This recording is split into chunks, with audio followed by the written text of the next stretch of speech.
Okay. Lecture Module 11. Lecture Module 11, of course, corresponds to Chapter 11 in the textbook, Programming, Program Development Lifecycle. It also contains the last Linux lab. This Linux lab will require a real keen attention to detail. You've been thoroughly prepared. You may need to review past Linux labs. You should be doing this anyway. And it will provide you with a barometer of your preparation for the final project. So if you move through this real quickly, well, you're very well prepared for the final project. If you have some difficulty with it, if you've forgotten some of the concepts in previous Linux labs, the ones leading up to this, know that you're going to have to review your Linux labs. So it really will give you an indication of how well you're prepared for the Linux final project. Okay, with this, we're just going to jump right into the Chapter 11 material on program development. But let's recall what we know. So similar to Linux Lab being kind of a culmination of all the previous Linux labs, this chapter, these later chapters in the textbook, are really starting to put it all together, draw from our previously established knowledge base. So we know that computing today is based on the von Neumann architecture. And what is that? Of course, we have the CPU, we have memory and storage. We have this notion of the stored program, which really gives the flexibility that we understand to be computing today. We understand how processing occurs. So the input, processing, output, storage cycle, okay? And again, it's this author that adds the storage. In most textbooks, you'll just see the IPO, the input, processing, output. Okay. We know that we have these stored programs on storage. We know that they're static entities. We know that when we execute a program, it becomes a process, a dynamic entity. And when it becomes a process, the operating system allocates resources to it. A portion of memory, some CPU time, probably, who knows, internet connection, printing, files, things of this nature. Specifically looking at the memory, where this process resides. We saw in the fetch execute cycle simulation that I did previously that a process will have 3 different segments in memory. It has the code segment, which will have the algorithm, of course, in the machine instructions native to that architecture. It'll have a data section or segment where the variables are located, okay, temporary memory locations. And then the stack segment, which is used for procedure calls and a few other things. We need to understand the distinction between syntax and semantics. Syntax is the words, symbols, and codes used to write computer programs, okay? I can provide an analogy with our written world, okay? When we write something, the syntax, we capitalize the first letter of a sentence, we terminate a sentence with a period or some exclamation mark, question mark, some form of punctuation, okay? We indent at the beginning of paragraphs. So this is the very similar syntax that you need to follow in accord with each programming language. The semantics is the meaning. It's the rules and logic. What is it that this program seeks to do? We have variables, which are named symbols in memory. This again goes right back to week 2. What is computing today? Computing, of course, that input, processing, output cycle, but what we're doing is representing real-world objects and processes. Symbolic representation within the constructs, within the confines of our programming of our computing environment. So again, we abstract and represent our real world in the computer through the use of symbolic processing. Now, common to kind of everything that's going on in the computer, at least at the core, the foundation, but we also see it reflected in high-level programming languages, are our control structures. We see it in assembly language and machine language too, to some extent. Control structures. There are 3 control structures. At least the textbook says there are 3. Sequential, selection, and repetition control structures. Many texts, you'll see a 4th one for subprograms. And these can be, depending on the programming language, called functions, procedures, or methods. So a control structure is just that. It's a pattern or a mechanism to control the flow of logic. By default, in programming, in execution, what the computer will follow is sequential execution. One statement or operation after another, sequentially. But of course, this doesn't fit our needs in modeling the real world. We need additional constructs. So we introduce selection, which can now, execution or logic can follow two paths. We'll see this in an if-then-else structure, okay? It's based on a decision structure. And when I say decision structure, a Boolean determination. This too was previously introduced. Boolean means logical, true, false.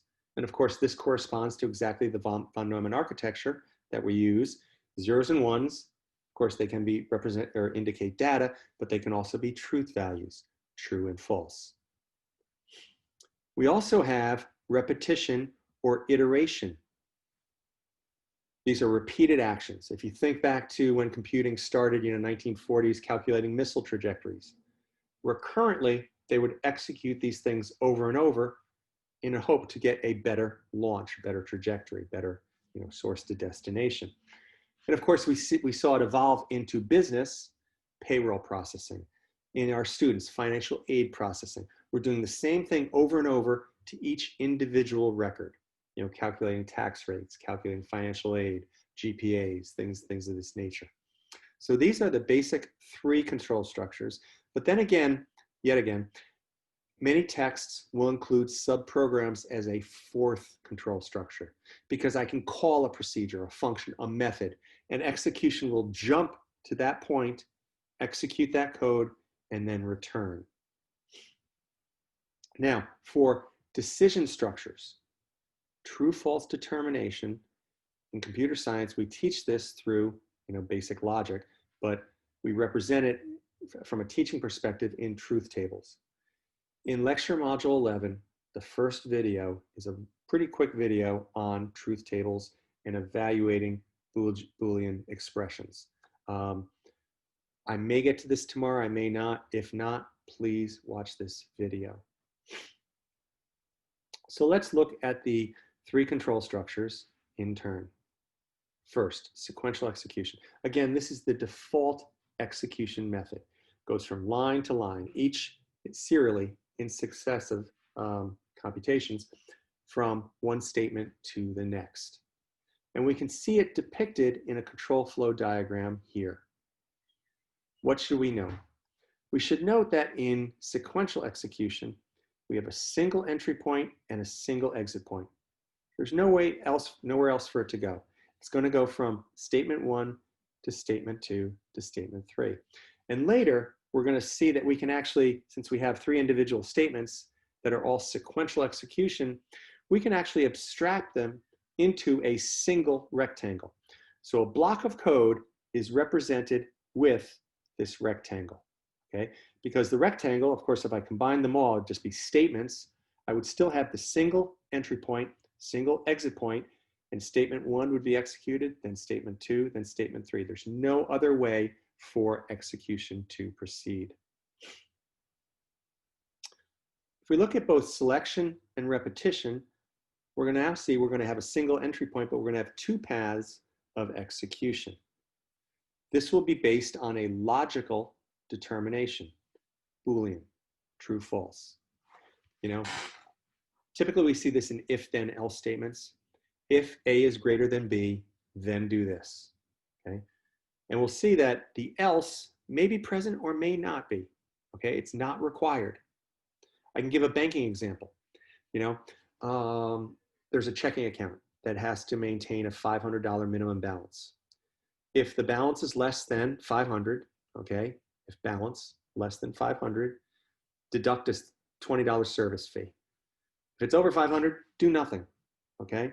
That would be an example of just an if-then, okay? But we'll still, the else is important. We'll also see case control structures, and it depends on the language you're using. They may be called switch statements as well, okay? That allow for many possible results on the specified condition. Why were these created? These were created because it is considered to be poor programming practice to have many consecutive if-then-else statements. And I'll give the example, determining grades, letter grades for particular numeric values. It's not considered good programming practice to have if grade is greater than 90, give an A. If grade is greater than 80, give a B. If grade is greater than, if grade is better than 70, give a C, okay? Those would all be if-then statements. It just doesn't look good. There's a much better streamlined way to do this, and that is with case control or switch statements that can actually test for multiple types of outcomes based on that decision structure. Repetition.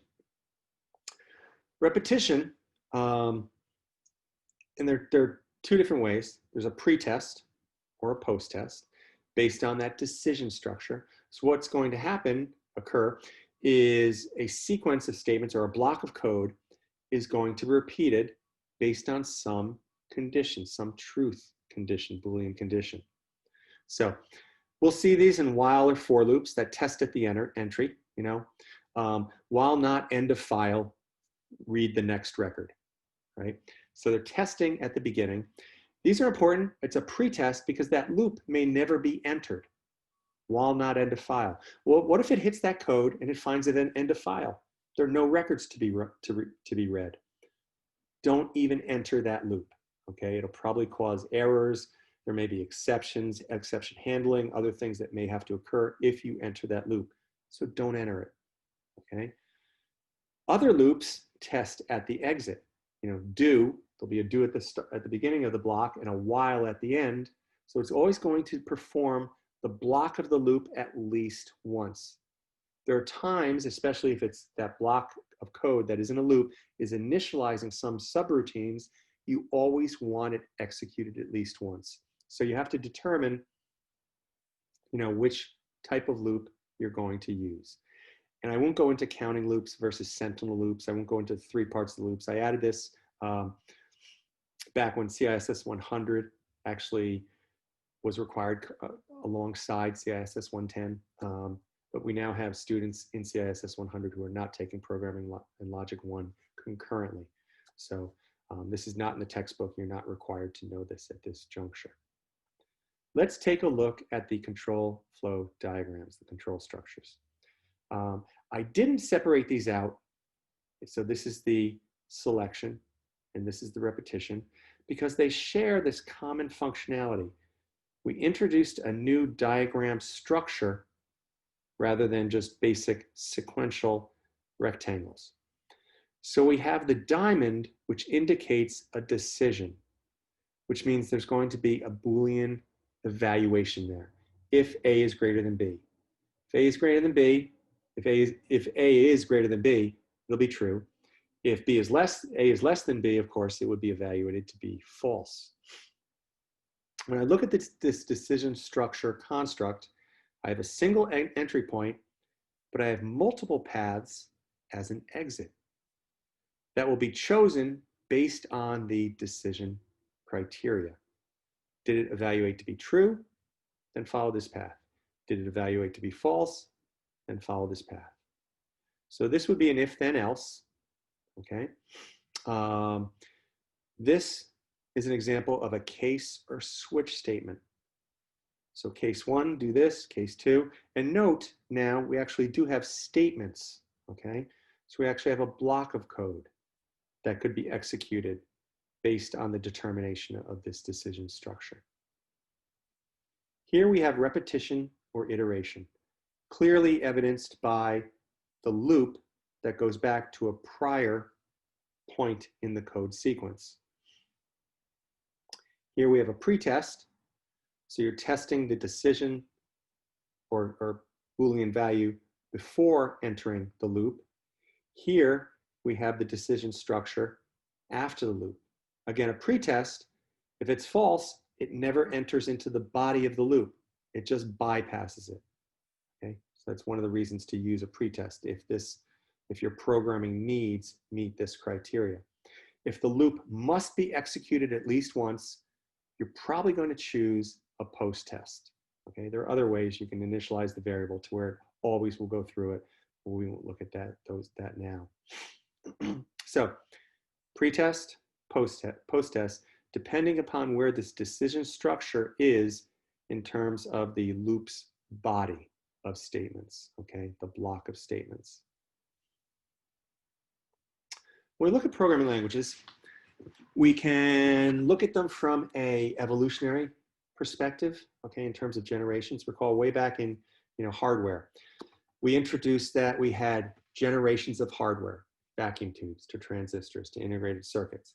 And at that point, I mentioned there were kind of corollary or corresponding advances in programming languages, which the textbook presents, but also operating systems, which the textbook doesn't present it from that perspective. So if we look at the generations, first generation machine language, second gen assembly language, third high-level languages, Cobol, Fortran, C, object-oriented languages fall into the high level, so like Java, Python, C++, C#, and we'll look at those each in turn. And then fourth generation, which the textbook says, are specified as declarative or logic-based, another word for that, or SQL. SQL is structured query language. And we're going to look at that beginning next week with database management systems. By the way, you will hear SQL also pronounced as SQL. Now, again, for the quiz, when it asks for fourth generation languages, you say declarative or SQL. However, this is actually speculation. It's speculation by these authors, and it's held by many or several. There are other languages that people deem more worthy of that fourth generation of languages. And perhaps I should interject here. When we look at programming languages design is driven by the architecture. So again, we go back to that von Neumann architecture: memory, CPU, storage. What programming languages map well to that environment? So structured procedural languages, object-oriented languages. When we look at the functional which is Lisp, or declarative like Prolog, these actually don't map well to the von Neumann architecture. You could come up with a better architecture to support those programming paradigms directly. So again, there's some speculation when we say fourth generation is declarative or SQL. And I'll talk more about this in just a minute. So, but returning and looking at this evolution, okay, low-level languages. Low-level languages were really programming at the machine environment level in accord with the architecture. So what are we talking about? We're talking about the machine instruction set with no ability to really translate. The programmer is programming with zeros and ones. So if a programmer wanted to write, say, a program that added numbers, they would have to look up, in a table, what is the operation code, the opcode for add? And I'll just make this up, 10010, whatever, okay? And then you have to add 2 places in memory. You'd actually have to hard code those addresses. The likelihood for errors is high here, especially me, ones and zeros. I'm going to make a mistake. So the next advance was moving to assembly language.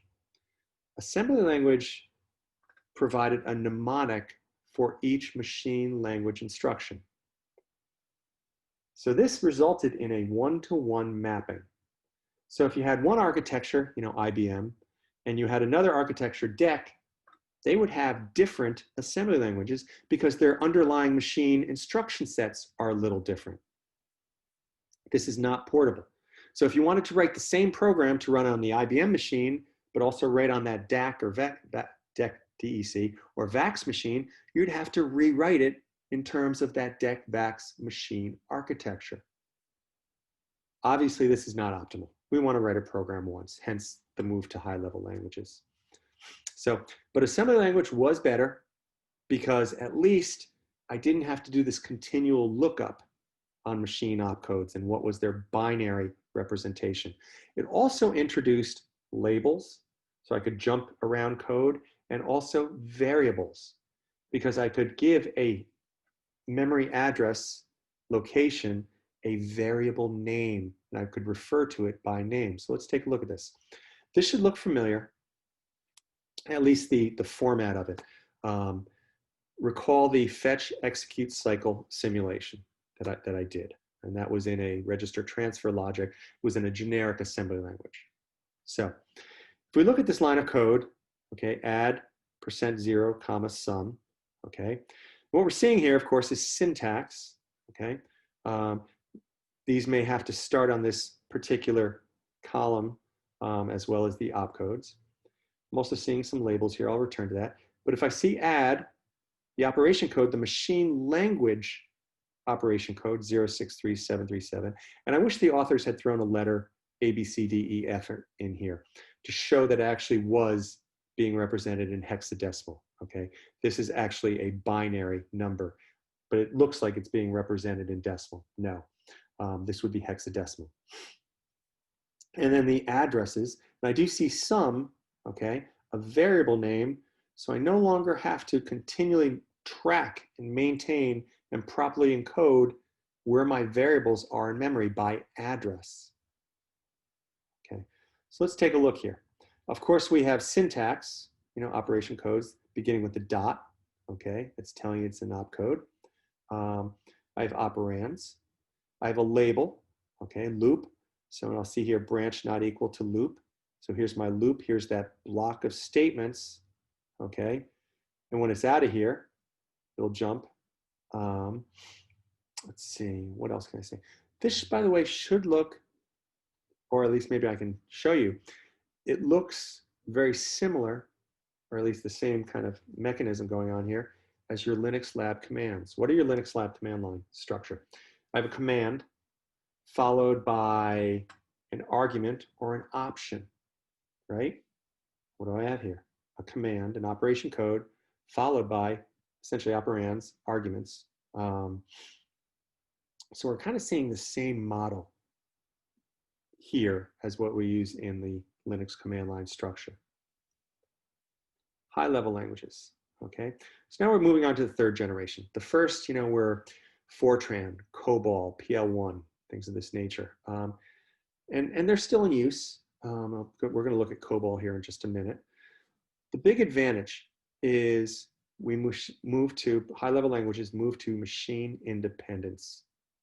So you could write a program and then compile it or interpret it on different machines. So compile 4 different machines. So I'd write one program and I could compile it for, you know, Windows machine, for a Mac, for these various things. Much better, much more efficient. We're going to see when we get to procedural design, code reuse is going to come into play too, which is very important. Note in the high-level languages, there are also some visual or graphical languages, largely used for education, project management, things of this nature. Now, there are really 4 programming paradigms. And when I use the word paradigm, it's just model. Okay, so there are 4 different models, types of programming languages. We have our procedural or structural. These are also called imperative, by the way. In some texts, you'll see it as imperative. We're going to look at these first. We have object-oriented, and both of these, the procedural and the object-oriented, both map very well to the von Neumann architecture. Logical and declarative, and we can do this in the von Neumann architecture, but it's not as easy, okay? And there's the functional languages such as Lisp. So first we're going to look at procedural programming. What is procedural programming? It's based on approach of decomposition. Okay? Essentially, you're breaking up the components of a program so that logically related components are in different procedures, different modules. Okay? So supports quite a few things.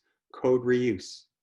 I may have an input or output procedure that I've previously written that maybe work right out, out of the box for something, or maybe just with a slight modification. So maybe I can grab it and reuse it. Okay, anytime I can do things easier, more streamlined, I'm going to take it. So code reuse is a big thing. Of course, I can put procedure calls into a loop. I can call them repeatedly. Okay, and again, program decomposition is natural. and I kind of introduced this way back in operating systems, the evolution of operating systems. Locality of reference. Typically, when we look at program execution, I'll have an initialization. I'll have an input. Then I have various types of processing, and then I have output, right? Well, I can decompose these into initialization routines, into input routines, into processing routines, into output routines. So top-down design or procedural programming as the textbook describes is top-down design. It's decomposition, stepwise refinement. The textbook does not present, and it is entirely valid, bottom-up design. Okay.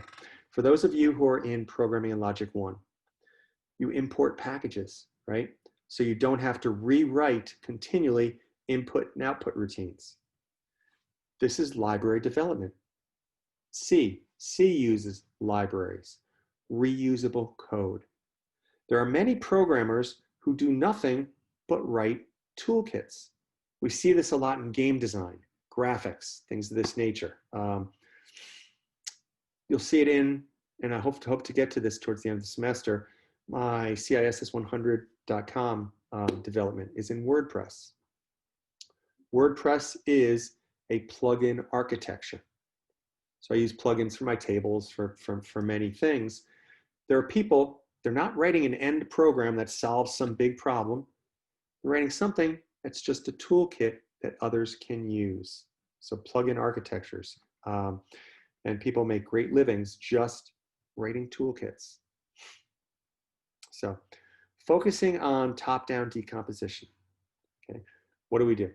You have a problem statement and you may decide or determine, well, I 5 basic things to do: input, gross pay, deductions, net pay, output. And I have a program to control them all.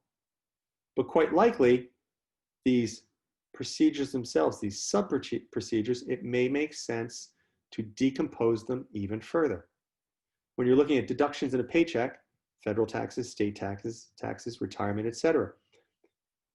And we do this to isolate them as well, not only to reuse them, but some of these may change every year. Some may not change. It makes sense if state taxes, the determination, change, to modify and rewrite this module.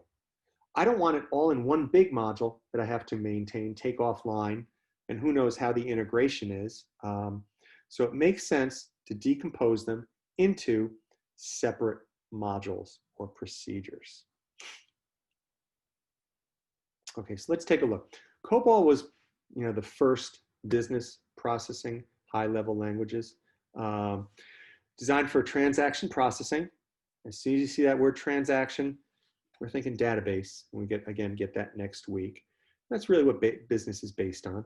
But recall, I stated databases are kind of the foundation of all management information systems, foundation of that 3-tier architecture in the web. So again, we see it all starting to come together in a big integration scheme. Okay, makes extensive use of modules, program decomposition, okay.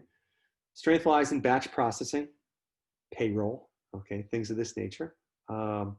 Programs are lengthy, it's wordy, it's not the easiest to work with. I'll scroll to it.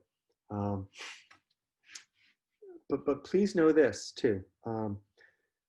It's been predicted that Cobol would go away for the last 30 years, and it's not going away. Why? Because there are millions of lines of code out there.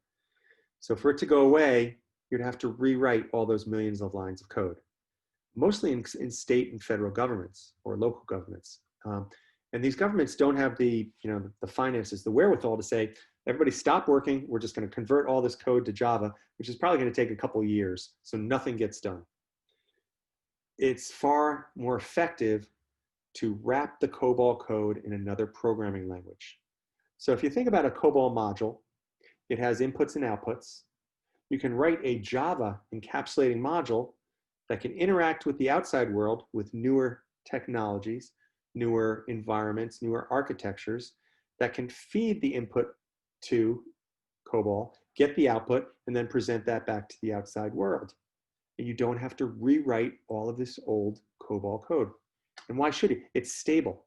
New York State is up, what, 99.9999% of the time. It's just such a stable environment.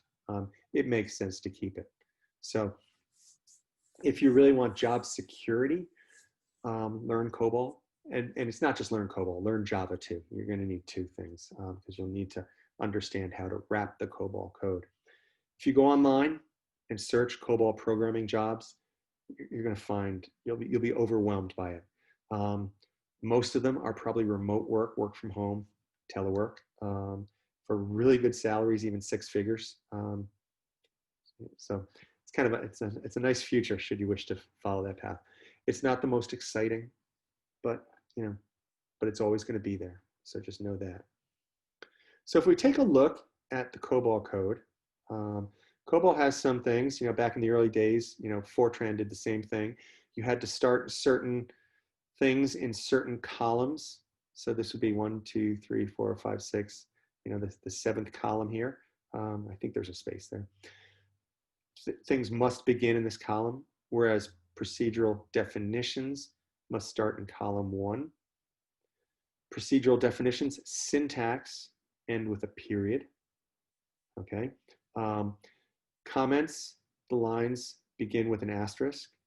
So now this is standard or convention, or it's programming standards. So this shop, whoever's doing this, determined that they're going to put a line of asterisks before and after the procedure, the name of the procedure, just so it stands out. Without these asterisks, it may not alert you to your eye. So know that. Let's see, what else here? Not much else. Again, operation, operand, okay, and other. Here's a nice loop here in one line, get number until center equals 2. And we see the program decomposition, division, initialize variables, get the number, print the sums, etc. Let's take a look at C. Okay, now the textbook groups these all together, C++ and C# with C.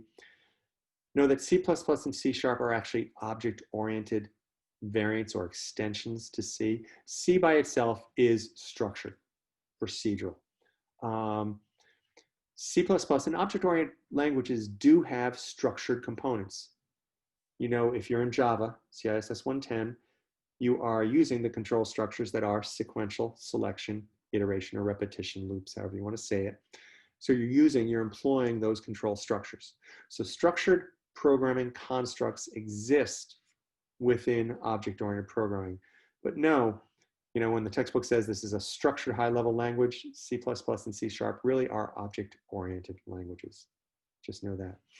When we look at C, though, C is a very powerful language. It was developed to actually write the Unix operating system, which of course is the precursor to Linux. Other operating systems, Mac, Windows, began being written in C, but they've evolved. C is a very powerful language, very closely tied to the architecture, much like assembly language.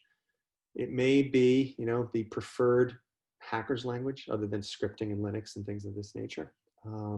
Because it's tied to that architecture so closely. It's so powerful in the way that you can manipulate the machine and its resources. So if we take a look at C++, and really this is C code, except for it adds some C++ constructs like C out and C in here. We see the include statement, okay? So it's including a library. What does this library have? Routines or procedures to support input and output, bottom-up programming, okay? iostream.h is an included file, doesn't do anything by itself, but it's a toolkit for programmers to use for their input and output. Have a look at this, void main, and it looks like Greek, right? Main, all that indicates is that is the main control structure. It's the main control procedure. In C, all programs will have a main. What is this void? Okay, void, of course, we know it means nothing, okay? Which means this program is not taking anything in from the command line, okay? So going back to Linux, that ls command to give a listing, a directory listing, okay? There'd be a file called ls, okay? And of course, when you type ls at the command line, it's actually executing the program that is ls. But ls can have options and arguments, right? ls space -l. There's that option. How does ls know to perform a long listing instead of just a generic basic listing? That -l, it's fed to it from the command line. So if this procedure here, this program, allowed command line arguments, you'd see a string args here. You'd see a different data type to indicate that this program can actually get command line options and arguments. Okay. Object-oriented design. Okay, object-oriented design really corresponds to the way that we see the environment. And recall what this all is. We're trying to symbolically represent our environment, our objects, our processes inside a computer. Okay, we view the world in terms of objects. There's a person, there's a bicycle, there's a car. These are objects. There's a brick just sitting on the pavement, okay? There's a glass of water, okay? All of these are objects. We see them as objects.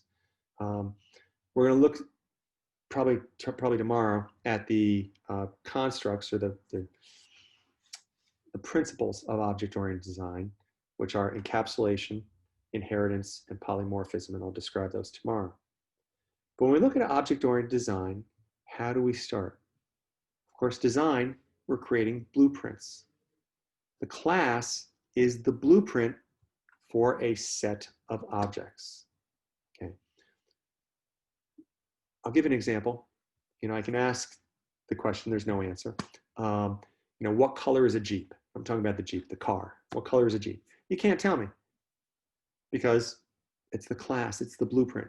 As soon as I said Jeep, the car, you probably thought of a Wrangler or something, something similar. So you kind of had a picture in your mind. You may have even had a color picture in mind, but you could probably imagine different colors.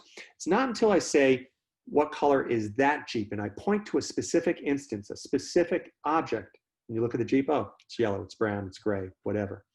So the class, though, it's very important to understand this. We're designing classes. These are the blueprints. From that blueprint, we can create instances or objects. We create them from the class. When we're defining a class, we need to define, if it has them, two things: attributes and behaviors. And not everything will have behaviors. The brick sitting on the pavement has no behaviors. It's just sitting there. Can't do anything by itself. I could write an interface, but actually it'd be me, the person that's moving it, not the brick that's moving itself. In contrast, I could look at, say, a bicycle. Okay, bicycle has two wheels, pedals, a chain, handlebars, and so it has those attributes, but it has behaviors too, because the pedals can be turned, the handles can be, controlled to steer the bike, the wheels were turned, so the bike will move. So when we look at the world in terms of objects, to encode it, we encode their attributes and their behaviors. Now in Java, if you're in Java, you know that we're encoding these behaviors in methods. So we actually introduced this unified modeling language. We looked at this actually last week in systems analysis and design. But now I can actually speak about it because now we have attributes and methods. And again, I introduced this last week. When I look at the 90-degree angle, we're looking at a class. If this was curved, it would indicate that it's an object, an instantiation of the class. Again, when I look at objects, I'm modeling the real world, but in this case, I'm actually modeling something that's virtual, a button on a website, right? The button has a color, a size, its coordinates, where it's placed on the screen, okay? Maybe some text. And its methods. Are you going to display it? hide it, dim it. Is it actually active, right? If I don't dim it, can you select it? Can the user select it? And when they select it, what occurs? Okay. So, by the way, I could have written up here hyperlink for the same thing. So, Java. So when we look at an object-oriented design or object-oriented programming, so when I say OOD, I'll kind of say it interchangeably with OOP, object-oriented programming. When we look at Java, Java wasn't the first small talk, and there were other object-oriented design programming languages before Java, but Java was the first notable one. Okay, why? Java evolved in the early 1990s for embedded computing. At that time, they started putting computing functionality into refrigerators, washers and dryers, dishwashers, coffee makers, cars, everything, okay? And what does that environment look like? Well, it's heterogeneous. I have all these different platforms. Do I want to write code for one refrigerator, a Maytag, and then have to rewrite the program for a Frigidaire and rewrite it for a Samsung refrigerator? No. Doesn't make sense. What I want is a portable language, okay? And this is going to be done with bytecodes when I compile into bytecodes. Okay, great. So Java arrived and really streamlined and facilitated the introduction of computing devices into a lot of different, or computing, programming into a lot of different devices. What happened in 1995? The internet arrived. With the internet, what is that characterized by? Heterogeneous machines, Windows, Macs, Linux, and then later, all the phones, things of this nature. So it made sense. We already have this programming language that was designed to be portable across devices. Here's the internet, all these kinds of devices, and Java just took off. Now, Java had other characteristics that really lent itself to the internet. One is encapsulation, built-in security. The Java virtual machine, built-in, which is interpreted, by the way, built-in security. So when you look at the internet, what's one of the primary things that we think about or we're concerned about? Security. And Java had this built in. So it was really a nice, easy transition into internet-type programming. We're going to look at both the encapsulation and its inherent security in the Java virtual machine probably tomorrow. So if we look at Java code, again, those of you who are in Program Logic 1, this looks very familiar. I see the import of the Java library, okay? And note something, java.io.star. We know this from Linux. Star is the wildcard, right? So import everything that is in the java.io library package into this program so it's available. So I don't have to rewrite these input and output procedures. Real nice. Again, system.out.println, these packages, bottom up programming, toolkits, okay? So we do use these all the time. Not gonna say much about this. We do have a post-test loop, do while, the test, the Boolean test, the decision structure is after the block of code that is Java. And in Java, we see the syntax of this block of code is enclosed or encapsulated in curly brackets. I see the double slash for the comments, okay? And I won't go into this code in more detail. Fourth generation programming languages, again, natural to the way that we at least do our computation or see the world. I won't get into it in much more detail than that. And this is where I got to in the last two classes, so this is where I'll stop here. Again, make sure you're up to date on Linux Labs. If you're up to date on Linux Labs, the final project will be a breeze. It'll be easily accomplished.